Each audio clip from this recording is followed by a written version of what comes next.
Êxodo capítulo 12, nós estamos continuando a história da redenção e esse é um dos capítulos mais importantes dessa história, Êxodo capítulo 12, porque fala da instituição da Páscoa.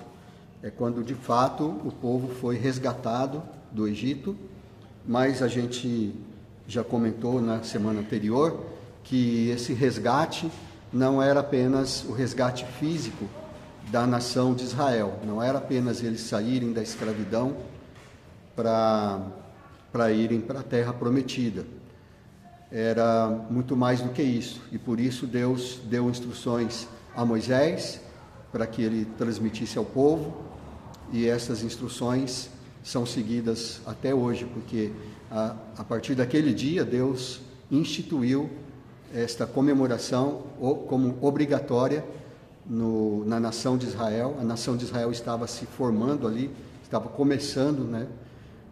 Porque naquele momento era um povo dentro de um país que não era deles, né? Eles estavam no Egito, mas eles iam para a sua própria terra e ali constituir uma nação. Então Deus estava constituindo uma nação e resgatou o seu povo.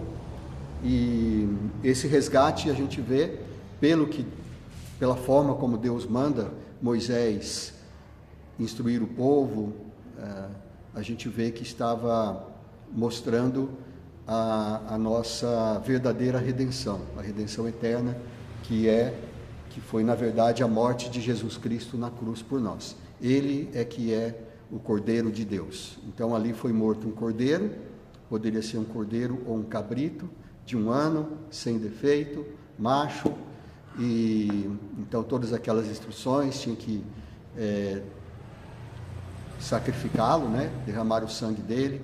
Aí eles pegavam um hisopo, que era uma espécie de vassourinha feita com uma planta, né? Um arbusto, né? Então ficava tipo uma vassourinha. Aí fazia igual o padre faz quando vai fazer o batismo, né? Que aspergir, né? Então ele pegava o sangue na bacia e aspergia assim, né? Mas aí na verdade eles pintaram, né? Usaram como uma espécie de pincel esse hisopo, né? Então eles pintaram a porta, os batentes da porta e a parte de cima, que é o travessão, né? Como fala?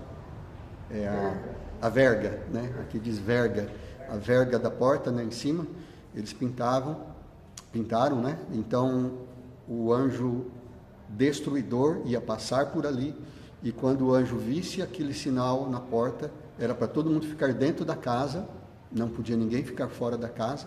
Quando o anjo destruidor passasse por ali, ele ia passar por cima daquela casa, ele não ia entrar naquela casa. Então a Bíblia não fala, não dá essa dica para a gente, né? Mas eu acredito que se alguém do povo do Egito, né, dos povos que não eram de Israel, fizeram isso, se eles temeram a Deus e fizeram isso na casa deles, da forma como Moisés instruiu, crendo, é claro, né, que isto ia livrá-los, nessa casa não houve morte também, porque a Bíblia diz que naquela casa onde havia o sangue não houve nenhuma morte, mas nas outras casas, todas, então até diz a expressão usada é assim: não houve nenhuma casa no Egito em que não houvesse morte, né? Mas é claro que estava falando, essa é uma figura de linguagem, né? Não quer dizer que não houve nenhuma exceção, pode ter havido sim, né?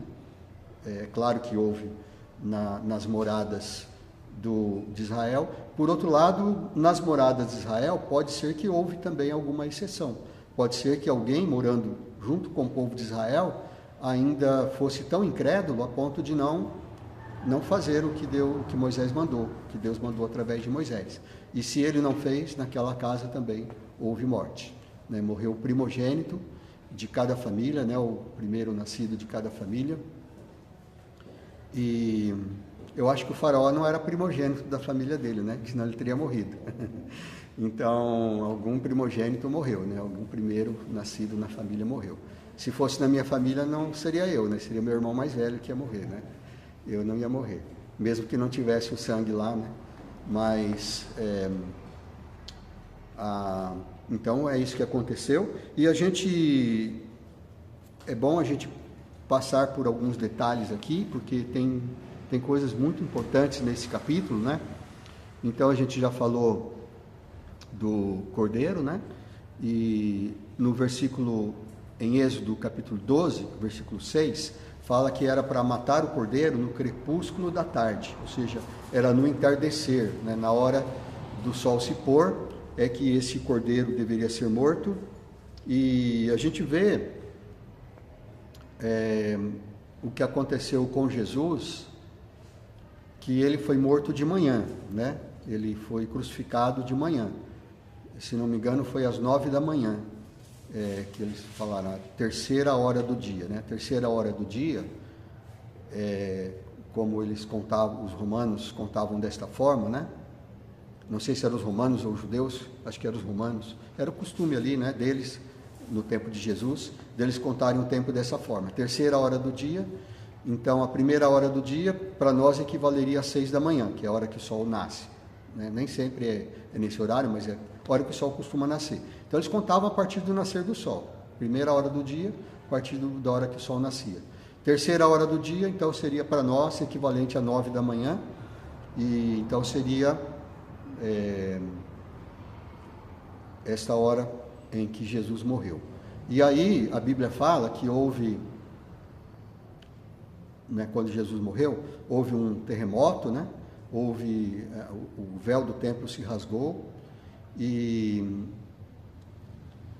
ele ficou, não sei se isso foi às 9 horas ou se foi ao meio-dia, porque de fato Jesus morreu de fato ao meio-dia. Ele ficou 3 horas sofrendo na cruz, né? E na sexta hora do dia, que equivale ao nosso meio-dia, né? Na sexta hora do dia foi quando ele disse, está consumado, e ele entregou o seu espírito. E até a morte de Jesus foi mais rápida do que o normal para quem era crucificado, porque os outros que morreram na cruz, ao lado de Jesus, eles não chegaram a morrer na cruz, né? Eles morreram depois, né? Porque ficaram até o final da tarde na cruz e foram retirados. Jesus também ficou até o final da tarde, né, até o crepúsculo, aí foi retirado. Mas Jesus morreu ao meio-dia. Meio-dia, o sol é parte mais brilhante do dia. Mas o que aconteceu? Quando Jesus morreu, eu acho que é aí que houve o terremoto, né? E o céu se escureceu, né? Desde a sexta hora até a 9ª hora, que seria... na 9ª hora Jesus ainda estava vivo, é verdade. Na 9ª hora, que era 3 horas da tarde, é que Jesus, ele disse, está consumado, né? Então, depois vocês me ajudam aí, pode dar uma olhada aí nos evangelhos, né? Mas parece que foi ao meio-dia que ele foi, às 9 horas que ele foi crucificado, meio-dia aconteceu alguma coisa, né? Foi a 12ª hora, talvez foi o terremoto, e a 9ª hora foi quando ele de fato morreu, né? E aí que ele foi, então ele ficou 6 horas agonizando na cruz, né? Se foi isso, até as 3 da tarde. Então 3 da tarde o sol ainda é bem quente, né? E aí, só que ainda não é a hora do sol se pôr, né? Mas aí teve trevas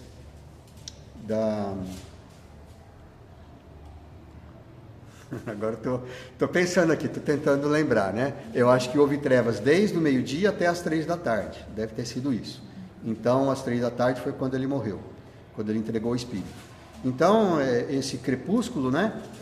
Ele tem alguma coisa a ver com isso, né? Com essas trevas, né? Porque quando Jesus vai morrer na cruz, antes dele ser preso, ele fala para os discípulos, a hora das trevas chegou a hora das trevas, né? E o príncipe desse mundo, ele está chegando. Então, se alguém achou aí, quiser me corrigir, pode falar.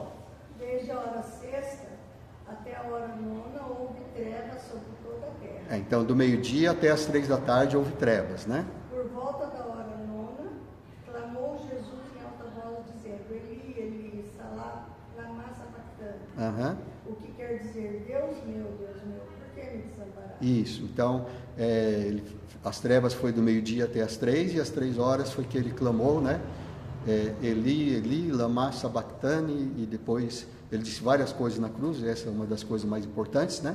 E depois, por último, ele disse, está consumado, né? E aí morreu. Mas ele foi crucificado a que horas? Alguém achou aí? Foi às 9 da manhã ou foi 9 da manhã, né? Deve ter sido. Terceira hora do dia. A crucificação. E chegando a um lugar chamado Gólgota, que significa lugar da caveira, deram-lhe a beber vinho como fel, mas ele, provando, não quis beber. Uhum. Depois de o crucificarem, repartiram entre si as vestes. Não fala a hora, né? Tem outro evangelho que fala, né? Se alguém achar, pode falar aí, tá? Então, o cordeiro era para ser morto no crepúsculo da tarde, ou seja, era para, né, logo para escurecer. Aí toda a família ia entrar e já ia iniciar a noite, né? Então esta noite foi uma noite. Dizem que era a hora terceira. Hã?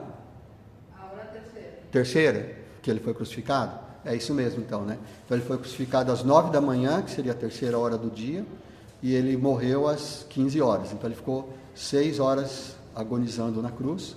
Mas, apesar de ser um longo tempo, né? Eu acho que 1 segundo na cruz já é um sofrimento enorme, né? Mas os outros que foram crucificados com Jesus, eles ficaram mais tempo ainda, né? E eles, não era normal ele morrer tão cedo. Quando o José de Arimateia foi lá para pedir o corpo de Jesus para Pilatos, Pilatos se admirou e falou, mas já morreu, né? Ele se admirou. Aí ele até chamou o centurião lá para perguntar, faz tempo que ele morreu, né? Só para confirmar se ele tinha morrido mesmo, né? É a maneira delicada dele de verificar se o José de Arimateia estava falando a verdade, né? E aí o centurião confirmou, né? Ele morreu mesmo, né? Nós até furamos, não falou dessa forma, né? Eu acho, mais ou menos pode ter sido esse o diálogo, né? Nós até furamos do lado dele para ter certeza, né? Saiu sangue e tudo, então ele de fato tinha morrido. E aí os outros, eles quebraram as pernas, né? Para eles não fugirem, então eles morreram aos poucos, né? Ali. E Jesus já estava morto, né? Então eles não quebraram as pernas para se cumprir as escrituras que dizia, né? Nenhum dos seus ossos será quebrado e assim por diante. Então, voltando aqui no capítulo 12 de Êxodo, no versículo 8 fala que era para assar a carne, né? E para comer a carne do cordeiro com pães asmos, ou seja, pão sem fermento, e ervas amargas, né? Então isso tudo tem significados, né? Era um tempo de amargo, né? O pão sem fermento, se você já comeu, né? Ele é um pão, ele não é tão gostoso quanto o pão com fermento, né? O pão com fermento, ele é fofinho, né? O pão, se o pão não crescer e você assar ele sem crescer, ele fica duro, né? Na hora que você assa ainda dá para mastigar, mas passa um pouquinho e fica tão duro que não dá nem para comer, né? Mas o pão que eles faziam, parecia uma pizza, né? Ele era um pão achatado assim. Então ele ficava quebradiço, né? Como se fosse uma bolacha. Aí de vez em quando a Silvia faz, né? Para a ceia do Senhor, né? Ela faz o pão asmo ali, né? Para a gente... Sem fermento, né? Pão sem fermento, que é o ideal, né? O ideal seria isso. Fica gostoso. A gente põe bastante gordura, né? Para ele ficar mais quebradiço, né? Eu acho que eles faziam assim também. Então eles colocavam azeite, né? Tudo. E no versículo 10 diz que tinham que queimar o que sobrou. Então o que eles comeram à noite, né? Todo mundo comia até se fartar, né? E depois, no dia seguinte, se não me engano, na comemoração da Páscoa, no dia seguinte ainda pode comer. E depois, se sobrar, no dia seguinte aí tem que queimar.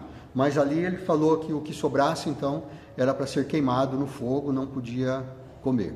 No versículo 11, diz que eles tinham que comer cingidos.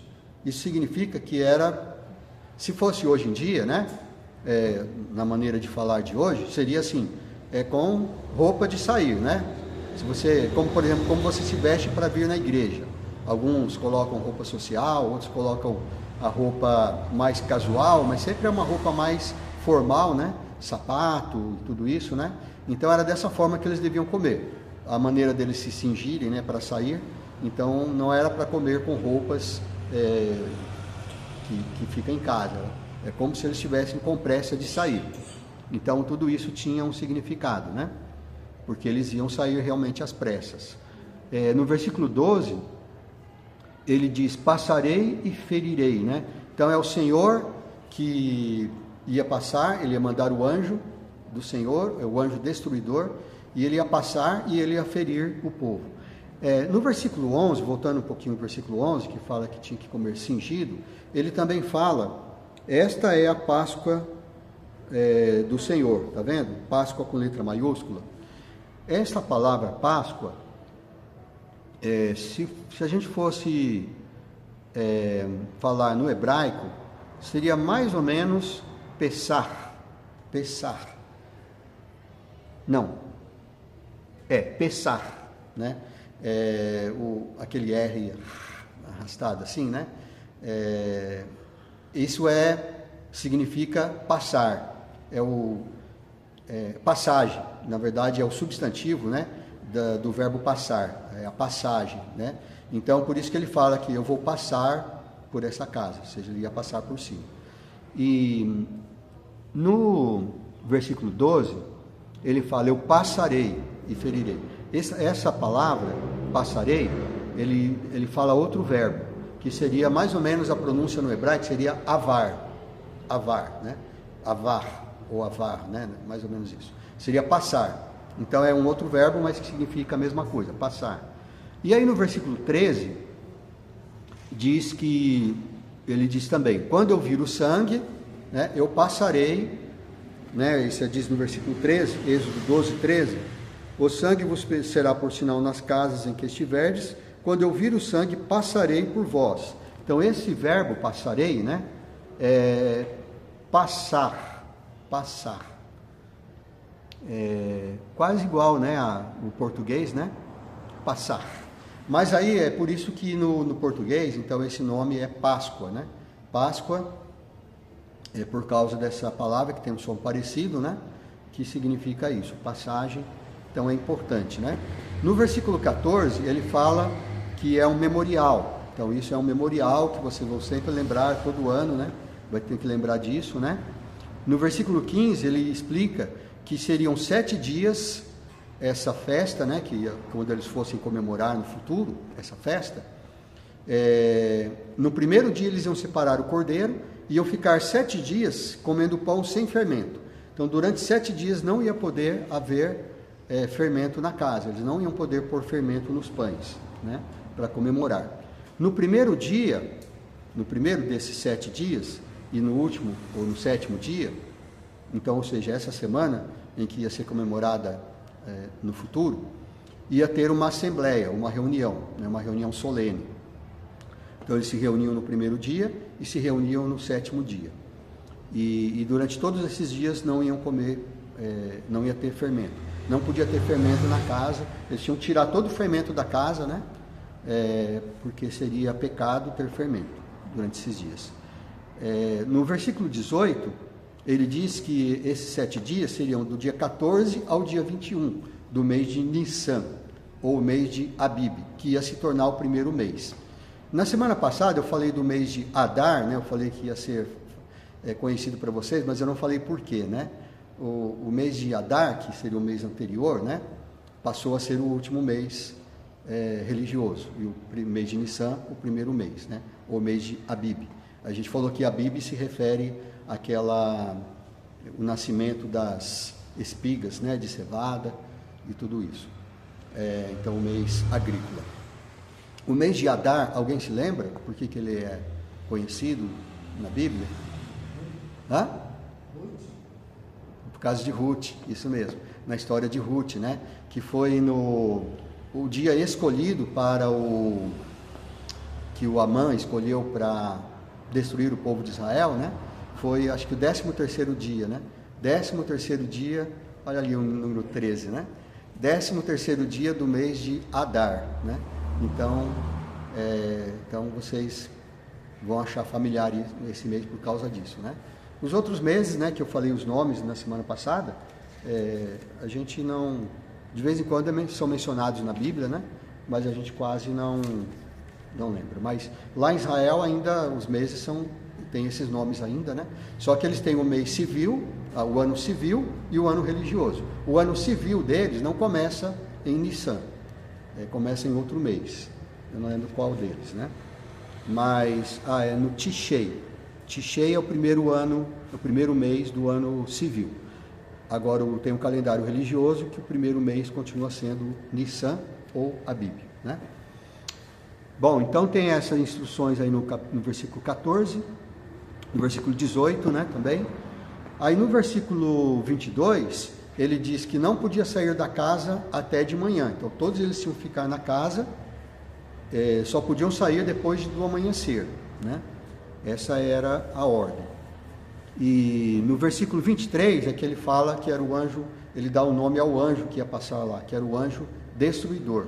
Foi esse anjo que matou os primogênitos, né? Não sei se era visível esse anjo, se eles viam alguma coisa no céu, algum vulto, alguma luz, né? Mas o anjo estava passando naquela noite, o anjo ia passar. Eles estavam recebendo a instrução aqui, né? E aí no versículo 28, Êxodo 12, 28, diz que eles obedeceram, ou seja, assim eles fizeram. E no versículo 29, aí que diz que de fato, né, à meia-noite, Deus feriu os primogênitos. Então naquele dia, naquela mesma noite, né, então Deus deu a instrução para Moisés, de dia, falou, nesta noite vocês têm que fazer isso, então eles fizeram tudo, né, foi tudo tão rápido, né, que eles tiveram que preparar tudo, o cordeiro e tudo, né, nos meses depois, né, quando eles iam comemorar, então eles iam ter esse tempo de separar o cordeiro do primeiro dia, esperar 7 dias e tudo, mas naquele dia não, no dia de fato que aconteceu, foi tudo no mesmo dia. Vocês já separam o cordeiro, vão sacrificar o cordeiro, vão matar, vão colocar na porta e tudo isso, né. Então a meia-noite daquele dia foi a morte dos primogênitos, que é a 10ª praga, né, foi a 10ª praga. E no versículo 30, diz que o faraó se levantou de noite. Então quando o faraó se levantou à noite, então naquela mesma noite, né, ou seja, depois da meia-noite, eles acordaram, né, o faraó acordou, os outros acordaram, com pessoas chorando, né, que perceberam que tinha gente morta ali, né, bebês morrendo, adolescentes, né, de 15, 16 anos, adultos já, né, que eram primogênitos nas casas, todos morreram. Então não houve casa no Egito em que não houvesse mortos, né? Então os egípcios acordaram, então foi aquele choro, aquele clamor. Imagina você num bairro, né, no seu bairro, naqueles bairros que tem casas umas do lado das outras ali, né? E à meia-noite tem todas essas mortes de repente, né? Em cada casa, então as pessoas começam a perceber, uns começam a chorar, aí os outros acordam, os vizinhos acordam e percebem que na casa deles também tem gente morta, e aí eles também começam a chorar. Imagina o clamor, né? Todos clamando ao mesmo tempo e chorando. Então esse clamor, ele foi uma coisa horrível, né? Eu acho que nenhum filme de terror poderia reproduzir, né, essa grande tragédia, né? E então foi tão forte esse clamor, né, e o medo das pessoas, e foi uma coisa tão terrível que o faraó, ele nem esperou amanhecer. Na mesma hora, à noite mesmo, ele mandou ir lá chamar o Moisés e o Arão, chamou eles e disse, olha, vão embora agora mesmo já, porque não vai nem esperar amanhecer, né? E no versículo 32 fala que o faraó diz para eles irem e para eles orarem por ele, para eles abençoarem ele também, né? Então o faraó, de certa forma, reconheceu o seu pecado ali, né, de ter segurado o povo do Egito, de ter escravizado o povo do Egito, e ele pediu para o abençoar. Então será que o faraó foi salvo? Será que ele se arrependeu? A gente não sabe, né? A gente sabe que depois ele se arrependeu de ter mandado o povo embora, né? Porque depois ele foi perseguir o povo de novo, né? Endureceu o coração de novo. O faraó tinha um coração muito duro, né? Mas os crentes também endurecem o coração, não é verdade? Nós também fazemos isso às vezes com Deus, né? Nós somos salvos e andamos com Cristo, mas às vezes a gente escorrega, né? A gente tropeça e a gente endurece o coração também, né? E fica algum tempo endurecido com Deus. Então, mas a gente sabe que o faraó depois ele acabou morrendo, né? No mar, né? Junto com seus soldados. Mas sobre ir para o céu ou não ir para o céu a gente não sabe, né? Só Deus é que sabe no final. Mas o fato é que ele reconheceu ali, ele pediu para eles irem embora logo, tá bom, né? Já agora não tem mais o que dizer, né? Deus de fato tem razão, ele, né, disse que ia fazer isso e fez mesmo, foi minha culpa, eu endureci o coração, então vão embora, vão agora e orem por mim, né? Orem por mim, peçam para o Deus de vocês me abençoar, né? É isso que o faraó falou. Isso no versículo 36, não com essas palavras, né? E então, vamos ficar por aqui hoje, né? Só até aí. Mas a gente vê então esse grande acontecimento, esse grande livramento de Deus, né? Enquanto o povo do Egito estava chorando e clamando, né, por causa dos mortos, no lado do povo de Israel havia festa, né? Eles estavam comemorando, porque Deus de fato fez o que ele disse que ia fazer, né? É claro que eles devem ter ficado com pena dos egípcios, né? Porque havia com certeza alguns amigos deles, né? Eles tinham amigos, né? Dos egípcios também, mas que na casa deles morreu gente porque... Mas então ficava esse misto de tristeza e de alegria, mas a alegria porque agora estava acontecendo, né? O que Deus disse que ia acontecer, o que eles esperavam por tanto tempo, o que eles clamaram por tanto tempo, chegou a hora de acontecer. Vocês não pensam sobre isso como o arrebatamento, né? Que nós aguardamos, que nós esperamos, né? Quando chegar o arrebatamento, nós vamos também nos alegrar, né? Mas será que vai ficar a tristeza pelas pessoas que ficaram para trás? Isso vai. Né? Porque em Apocalipse fala que quando estivermos lá no céu, Deus vai enxugar dos nossos olhos toda lágrima, né? Então será que vai ter lágrima lá, que Ele vai enxugar, que nós vamos chorar por aqueles que ficaram para trás, né? Então fica aí para a gente refletir, né? E para a gente saber que nós devemos, né, como aplicação aqui, nós podemos dizer isso, né? Como cristãos, nós devemos ser fiéis testemunhas, né? Somos testemunhas de Jeová, testemunhas de Jesus, como ele diz em Atos 1:8, sereis minhas testemunhas, tanto em Jerusalém, como em toda a Judéia e Samaria e até os confins da terra. E temos que ser testemunhas fiéis, né? Confessarmos os nossos pecados, se nós temos pecado, e é claro que temos pecado, e nos levantarmos, e Ele é fiel e justo para nos perdoar os pecados e nos purificar de toda injustiça. Então, isso só é possível porque Jesus morreu na cruz por nós. Então, aqui em Êxodo capítulo 12, a gente está vendo isso acontecer com Israel, mas ainda não era o resgate total. Eles estavam saindo do Egito, mas Deus estava mostrando que eles ainda precisavam de um resgate mais efetivo, que só ia acontecer quando Jesus morresse na cruz. Por isso ele mandou comemorar todos os anos, e até hoje os judeus comemoram a Páscoa dessa forma, e nós cristãos comemoramos também a Páscoa, mas de outra forma, com a ressurreição de Jesus, né? Que Jesus ressuscitou dentre os mortos. Morreu por nós na cruz, mas ele não ficou morto. No terceiro dia ele ressuscitou. Amém? Amém. Então vamos terminar com uma oração.